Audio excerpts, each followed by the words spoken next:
So here are the materials that you are going to need. This is probably going to be a 3-part, 4-part, several part, not many parts series. We're going to break it down into the head.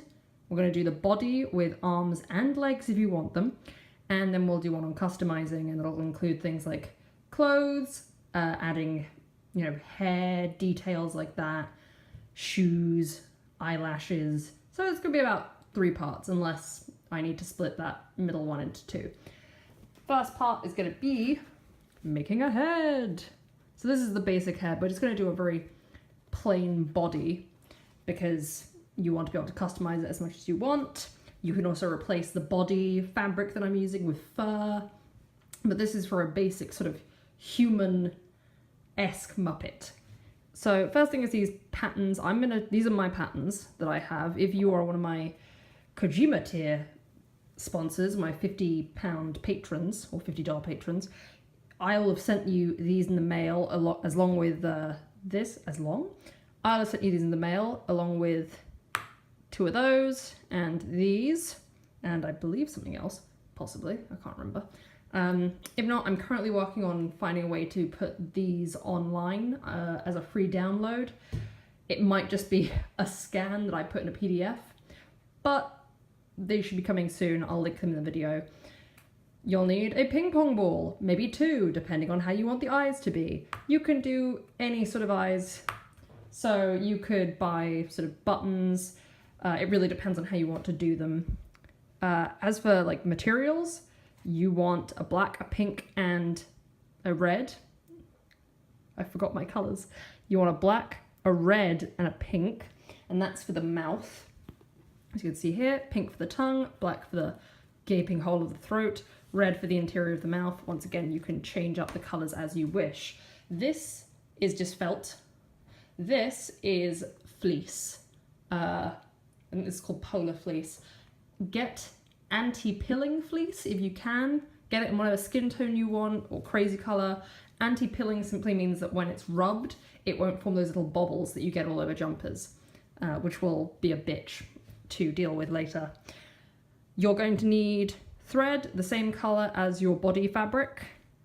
I used red. This is for stitching the mouth into the body. I went with red because, well, whatever. Gonna need a needle and some pins. It'll be really difficult without pins, trust me on this. Also gonna need a sewing machine. If you don't have a sewing machine, you can do this by hand. Just change the part where I'm using a sewing machine to doing it by hand. Elastic as well. The elastic goes with this piece here. This is rigid foam board, strong. You can also use poster board. You want a rigid, non-bending material that isn't too thick. This is for the mouth plate, what will be a little sort of flappy mouth thing. This is to hold your fingers down to the mouth plate so you can actually talk with it. What else? You're going to need the foam. This is what makes the skeleton, essentially, of your Muppet, your skull. What I'm using is very cheap, super soft, floppy camping mat foam, purely because I can get it for real cheap. Muppets are made with upholstery foam, which you can buy online. If you do, you want something that's like a centimeter thickness at max. But yeah, I'm just using this cheap shit. Then, in terms of hardware materials, fabric scissors. These, I just use the regular scissors that I use for cutting out plastics or card. A Stanley knife or a scalpel. This is super useful. I would suggest having a Sharpie, a white pencil, and a regular pencil. White pencil's always really useful to use, just in case you have black materials or whatever. And glues. Fabric glue, which can be replaced with impact, which is a contact adhesive, or impact adhesive, or contact cement. Seriously, get this shit. Also a glue gun, but once again, this can be replaced with impact cement. I seriously suggest getting impact cement because it'll make everything join a lot easier, and when you're using glue gun on foam, this will actually adhere the foam together. It'll stick and stay stuck. With a glue gun, it might melt the foam. Sometimes you get little bumps where you've pushed it together. It'll add a sort of width to everything. I only use it for minor details, which was attaching the eyes, and I believe, what else did I use it for? It was attaching the eyes and something to do with the mouth plate. It was attaching the velcro, no, the elastic. But yeah, impact cement. Get one of these glue sticks if you get impact cement or contact cement. These cheap little PVA glue sticks are great because you can use them and to spread that adhesive on, and then you can just peel off the dried off residue. I've had like 4 of these that I bought for £1 and they've lasted me like a year and a half. But these are the materials you will need to do the head. I know it kind of looks like a lot, trust me, it isn't. And they're all actually relatively cheap. I like to start by doing the felt inside the mouth. With this, I'm using typical colours that you'd use for like a humanoid sort of puppet.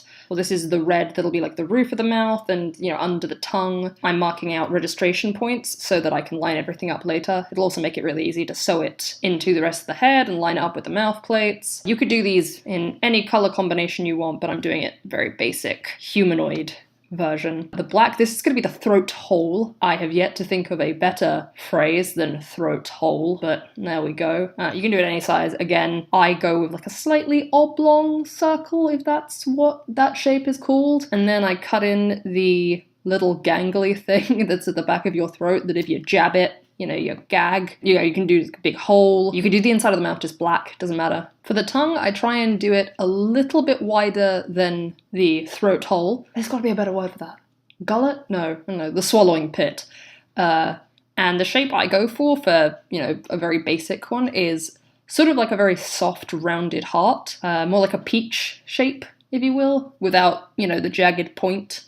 You can draw a little curve or a little divot into the center of the tongue, but I don't really like the look you get with it because it kind of bobbles up on the felt, because the felt is normally made of plastic. I'm just lining it up with those registration marks I put on the back so that I can make sure it's all central and neat, and then I'm going to glue it in place. I'm using fabric glue here, which I'm doing because it felt like the appropriate material to use. I would actually suggest using a glue gun or using the contact cement because it'll just stick way better and it'll stick quicker. You won't have to wait for it to dry, and considering you're going to be folding it and flapping it around, you want it to be very secure. Now we're making the mouth plate. This is what that little felt inside part is going to be mounted on. Make sure you mark the registration points that are in the top center because that's going to help you line it up with the felt mouth. It's going to help you line it up when you sew it into the head so you don't end up with an off-angle mouth. I'm using foam core here, foam core board, but you can use any sort of rigid material. As long as it isn't too thick, you can use the sort of corrugated plastic that you get in like for sale signs, stuff like that. I've used sort of the plastic from a binder before, as long as it's not something that can get bent or go floppy too quickly. Now we're going to work on the skull of the Muppet. So I'm using camping mat foam, which I purely got because I could get it from a shop next to my house. You'd normally use like upholstery foam. I actually prefer this because it's just a little bit more rigid. With the upholstery foam, I find it way too squishy. This has got a little bit more shape to it, and it's super cheap. This is just sort of cheap off of eBay, out of a camping store foam. Use a very sharp, fresh blade because you'll know if you're not using a sharp blade because it'll sort of bobble up the edges. You want a nice clean cut. Otherwise, the edges aren't going to stick together well. This is going to stick into the front half of the skull, and then you're going to actually stick that mouth plate on the inside of this. And the reason you have that little rigid foam board thing is so that you don't end up with a rounded, floppy mouth. That little dashed lines on the inside, that's where the mouth plate and the felt is going to go. That's why I'm stabbing 2 pins in so I can mark it with a pen, so I know where to stick my felt afterwards. This is me Art Attack style showing you how it should look. I like to do these little, you know, they kind of look like half a smile. I like to do these little smile curves first because I then use that to help me line up the 2 halves of the skull. And when you work up contact cement, you just want to do a nice thin layer on both the sides that you want to stick together and then then leave them until they go sort of matte and they're not tacky anymore. Once this stuff is stuck, it is stuck, so go carefully and go slowly. Just press them together, make sure they're sticking well, and smooth it out with your thumbs as you go. I managed to hold those the completely wrong way, but the way you're going to line them up is those little smile lines that you did first, you want them to line up together into one smooth line, so you have that sort of seam on one side and then a smooth side that only has the half head seam in the middle. I'm actually painting the completely wrong side on that first one because I'm an idiot, but I like to try and play it off as if I didn't.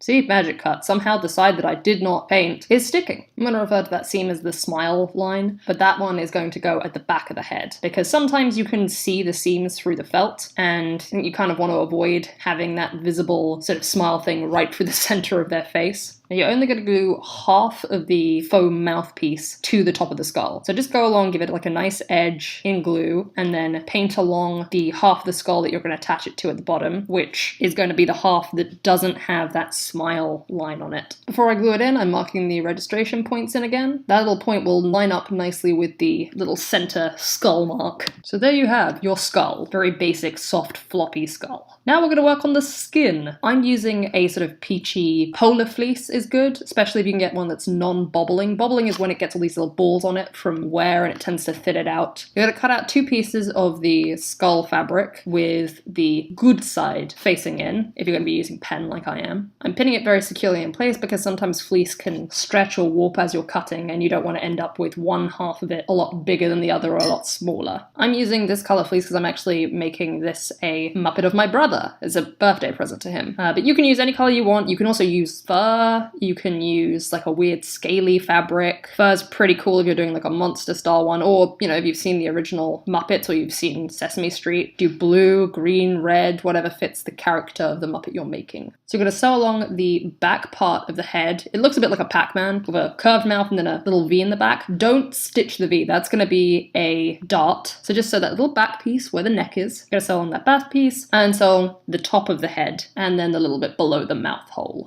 Once the outer edges are sewn, we're going to do that little dart that was sort of in the back temple of the head. So pull it out so that the 2 already stitched seams line up and then pin that in place. So you're going to have sort of a cross when this is stitched in place. I'm just trimming the excess fabric down because I don't want to have any visible folds when I put it on the Muppet head. Puppet head, not Muppet head, TM. Please don't sue. So now you should have that little cross stitched in place, and when you turn it inside out, you will have the skin of your Muppet skull sans mouth. And you're going to stitch that a similar seam allowance as you did to the other parts of the head, which is 1 centimeter on my patterns, I believe. There it is, a very soft, fleshy Pac-Man. Using a whip stitch, which you can look up on YouTube, it's a very, very easy stitch. It's very basic. You're going to sew that felt mouthpiece into the mouth hole of your Muppet skin, so that when you turn it inside out, you have a screaming Pac-Man with a very detailed mouth like you've never seen. You can do a quick test fit, squeeze your skull in. Best not to glue the mouth plate in at this point because it'll be kind of hard. The foam for the mouthpiece will overlap the felt. You're going to have a bit of a skin tone lip around the mouth. And that's because the inside of your mouth doesn't start at the very, very edge of your face. Don't worry if you have some bumps from where you've stitched in the darts. Things like that will be covered by hair, or you can go back and just stitch them a little tighter. As you can see, I'm lining up the felt with my foam mouthplate pattern, and that's because we're now going to glue the mouthplate in. First things first, cover the entire underside of the foam mouthpiece with glue, and then cover the whole of the felt mouthpiece in glue as well, and go about 1 centimeter around that mouthpiece onto the skin. This is why having registration marks is useful. Line them up and then very carefully stick it in place. Remember, with contact cement, once it's stuck, it's fucking stuck. It is not going anywhere. You're just going to have to replace the entire mouth.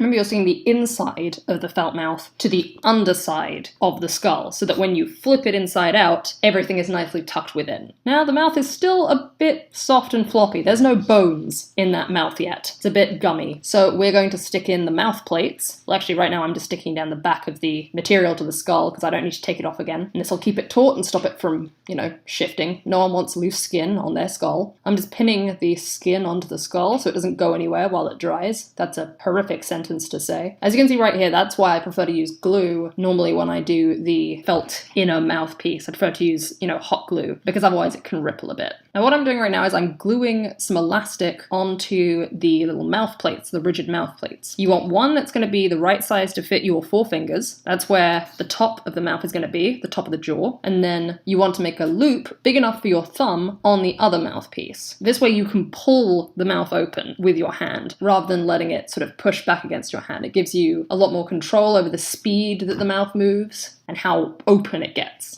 When you have those attached, you want to use your contact cement again. You're going to paint the back of those mouth plates, and then you're going to paint the inside of that lower foam skull piece, the mouth. This is just going to make the mouth a lot stiffer, going to help it keep its shape and help you control how those lips flap.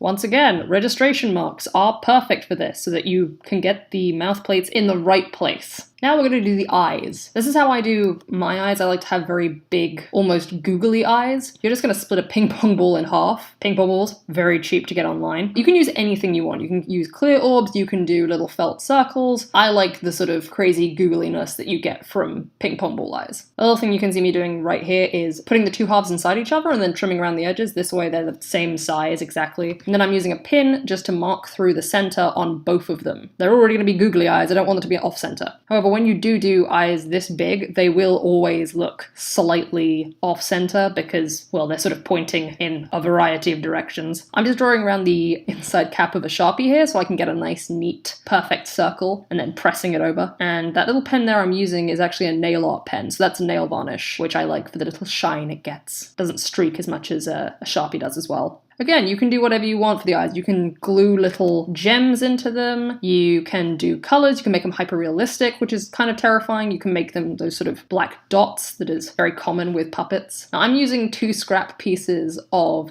felt to give it eyelids. You can give it top eyelids, you can give it lower eyelids. I've used different color felt before to give sort of eyeshadow to female Muppets. Another thing I like to do as well is to use false lashes and glue those along the edge because I think it gives a nice little touch to the Muppet. Though you will need 2 or 3 eyelashes per eye. When you're happy with your eyes and eyelids, go to glue the eyes onto the head. I just go around the inside edge, which you can't see because it's off camera because I'm really bad at this. I go around the inside edge of each eyepiece with a hot glue gun and then push it in place. They don't really get banged around much, so you don't need to make them industrially secure. Again, there are lots of fun ways that you can play with the eyes. You can put them on the very top of the head as just whole ping pong balls. You can do them on the sides, almost like a frog. I'm doing the sort of straight front forward simple ones because I want to give this Muppet quite a detailed head of hair, so I need room. You can also give your puppet a nose. I prefer not to because you can see that little bump in the front just above where the lip is. To me, that always looks a little bit like a very slight nose. A few more touches to the eyes. They're a nice pitch black hole. And we have a very basic puppet head. Every time I said Muppet, that was an accident. Please don't sue me.